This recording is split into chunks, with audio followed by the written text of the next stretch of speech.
Hello, welcome to the Black Ponder. I'm Neil Trotter.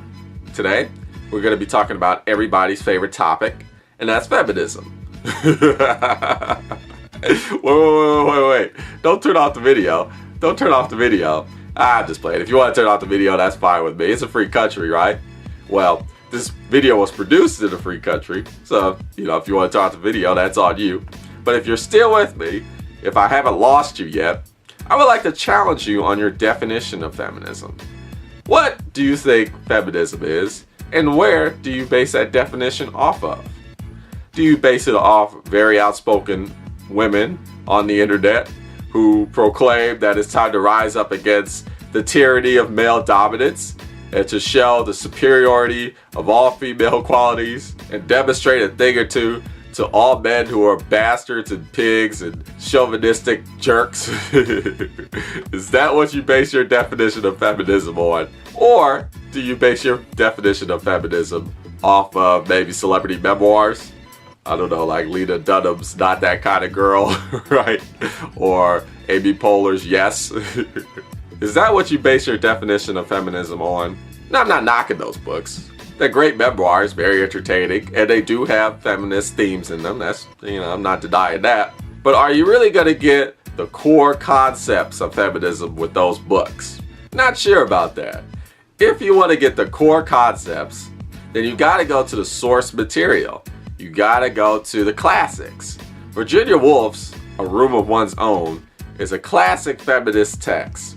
It is one of the foundational texts of feminism.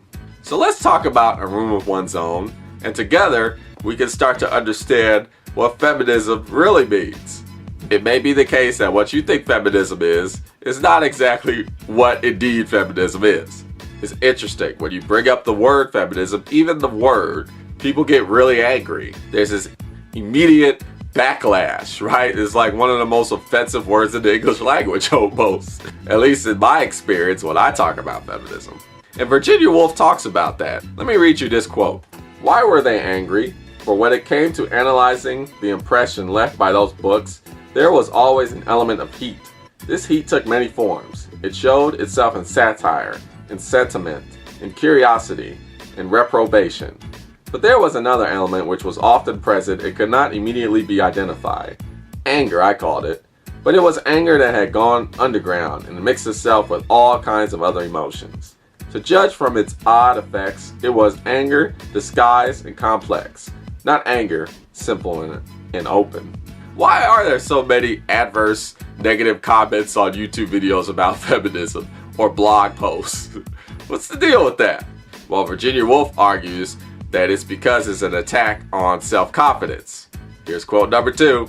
Without self-confidence, we are as babes in the cradle. And how can we generate this imponderable quality, which is yet so invaluable, most quickly? By thinking that other people are inferior to oneself. By feeling that one has some innate superiority, it may be wealth or rank, a straight nose, or the portrait of a grandfather by Romney. For there is no end to the pathetic devices of the human imagination over other people. Hence the enormous importance to a patriarch who has to conquer, who has to rule, of feeling that great numbers of people, half the human race indeed, are by nature inferior to himself. It must indeed be one of the chief sources of his power. Virginia Woolf is arguing when you call somebody out on their discrimination, they get angry because it threatens their self-confidence, because that self-confidence is rooted in oppressing other people. You feel big and strong when you are superior and dominant over somebody else. And when somebody says, hey, wait a minute, you're not, we're equals here. What right do you have to tell me what I can and cannot do? Suddenly, that self-confidence is threatened, right? It's like, well, shut up. And I think that's true. I kind of relate that to when I make YouTube videos about philosophy and I have an interpretation of a philosopher that may be different than somebody else. Sometimes I'll get like a negative or adverse comment, and you can sense that the person is kind of threatened by my interpretation. They're like, oh, whoa, what's going on? Like, that's not how I felt about this philosopher. That's not how I thought what he was saying. That can't be right. Am I the one getting slow? No. There's no way. I know what I'm talking about. This guy, he doesn't know what he's talking about. He's a dumbass on YouTube just saying stuff. No, I'm going to show him that I'm the one that's right. And there's like self-confidence being threatened there. I know, it kind of, to me, is along the same lines as that. So let's move past that, right? We're not trying to attack anybody's confidence here. We're trying to get to the root of what feminism is. What is the true definition? Well, to answer that, Virginia Woolf uses this hypothetical example of Shakespeare's sister. She says, look, if Shakespeare had a sister, and that sister had the exact same literary genius as Shakespeare, and she had the innate talent to write masterful plays like Shakespeare did, there's no way that sister would be able to be as successful as Shakespeare would. Check out quote number 3. It is unthinkable that any woman in Shakespeare's day should have had Shakespeare's genius. For genius like Shakespeare's is not born among laboring, uneducated, servile people. It was not born in England among the Saxons and the Britons. It is not born today among the working classes. How then could it have been born among women whose work began, according to Professor Trevelyan, almost before they were out of the nursery, who were forced to it by their parents and held to it by all the power of law and custom? It's true. When somebody's born with an innate gift, that gift needs to be fostered, right? It needs to be developed. They can't just ride off that talent alone. They have to be given the opportunity to develop and express that gift in society. It's important to understand that about Shakespeare. Sure, he was a masterful writer and he did have a lot of talent, but there's no way he would be able to write these great masterful works like Hamlet or Romeo and Juliet if he wasn't given the opportunity to read books when he was young, go to university, have an area where he can just write and just focus on his writing, a room of his own, right? And Virginia Woolf argues that, well, back in those days, women were not given all that stuff. Now, you might rebuttal everything that I just said with the fact that, well, in 2015, in the developed world at least, women do have the right to do that. So that's irrelevant, what you're saying. But I would like to say that you could expand that idea to not just gender equality, which is actually still an issue today, but it's not just about that. It's about equality based off of all types of identifiers: race, sexual orientation, religion, all these things. Take, for example, the whole gay marriage issue. That's a big deal right now in America because our Supreme Court just ruled that not allowing gay people to get married is unconstitutional. Therefore, it's legal in all 50 states. Let's say you had a gay person who had Shakespeare's literary genius. He had this innate gift to write masterful works. But then this gay person fell in love with somebody, but society did not allow that person to express his love for that person in its fullest extent. Society did not allow this person to marry this person that he loved. In that case, that person is going to go through all kinds of emotional angst and psychological turmoil that's going to distract him. He's not going to be able to focus on developing his talent. He's not going to be able to use his gift to contribute positively to society because he's so caught up in this emotional difficulty that's going on. He's not able to express himself emotionally. This person doesn't have the emotional room of his own, right? That's what I'm talking about. That's what feminism is about, I feel. It's about allowing all people the opportunity to develop their talents, to contribute to society, and acknowledging that there are these sociological blocks that are preventing people from doing that, and then doing something about that. One of my favorite TV shows is a news program, an interview program. It's called Charlie Rose. It's a great show. There's this very prominent journalist named Charlie Rose. He interviews all types of people, and it's very educational. Not too long ago, as of the taping of this video, he did a show about gender equality, but he focused on the neurological aspects of that.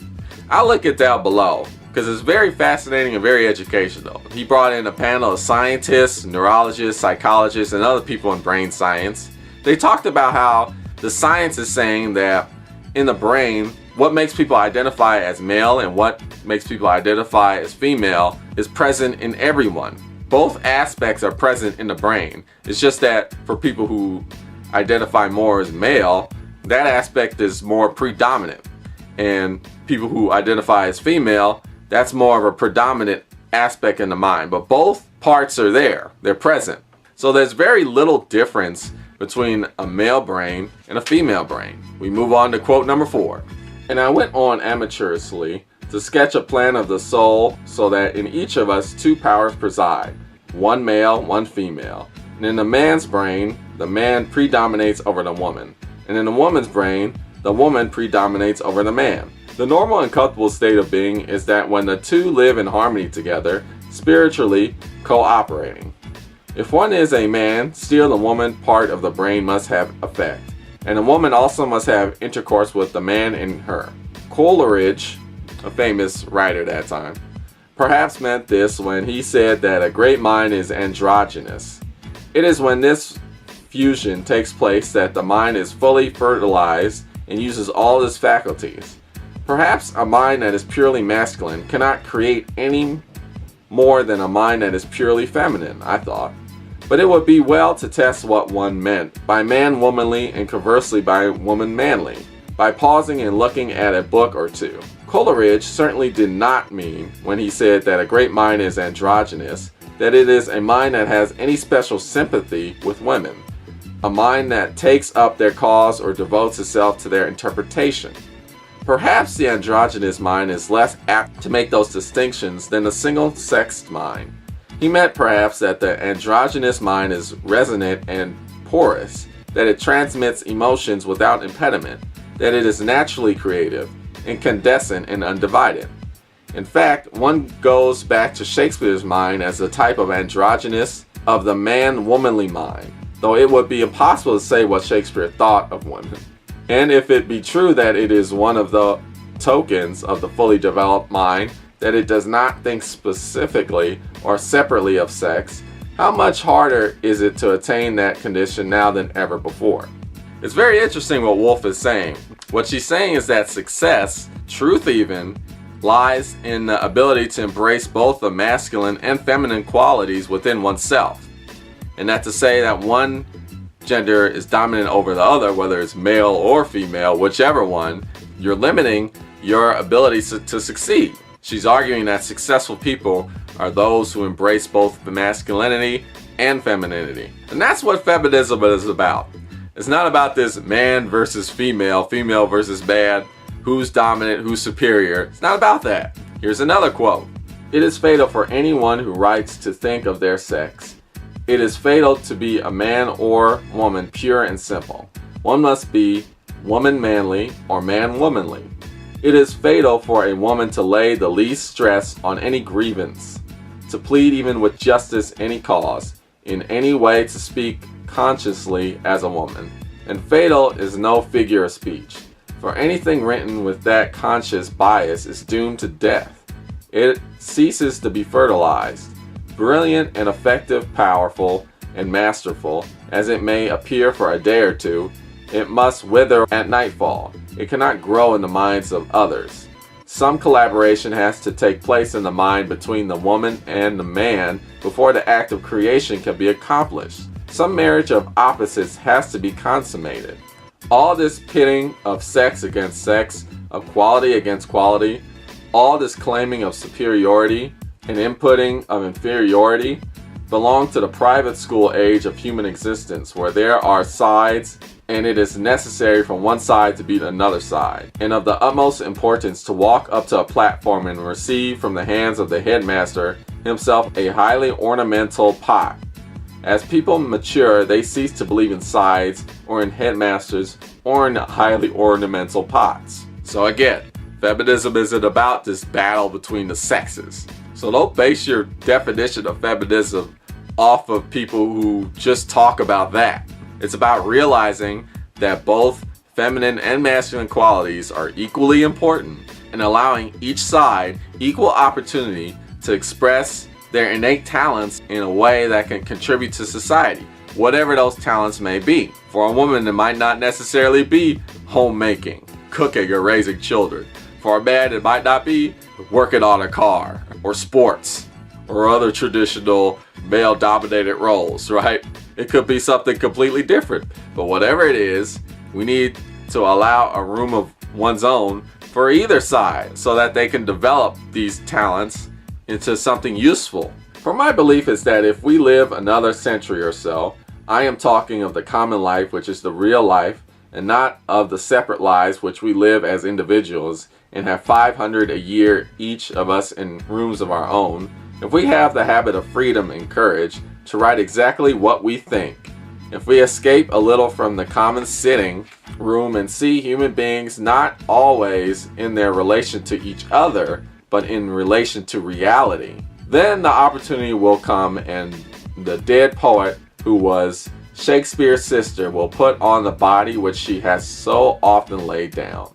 A century from now, Virginia Woolf says. The original edition of this book was written in 1929. 2029, not that far away.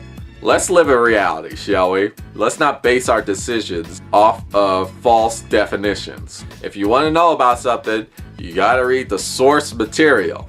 If you're somebody who considers yourself a feminist and you haven't read this book, shame on you. A Room of One's Own is a book that breaks down core feminist ideas, and you should read it to understand your ideology. And if you're a feminist critic, if you're somebody that's against feminism and you haven't read this book, then shame on you, because you might be criticizing points that have absolutely nothing to do with what feminism actually is. That's why it's important to read the classics. Sure, the classics refer to a time that was way back when, and some of it might not be accurate to today, right? Some of it might not be relevant, but the core ideas are still relevant. The original concepts still apply today. Feminism is about recognizing that equal opportunity is not given to everybody in a way that they can express their innate talents to contribute positively to society.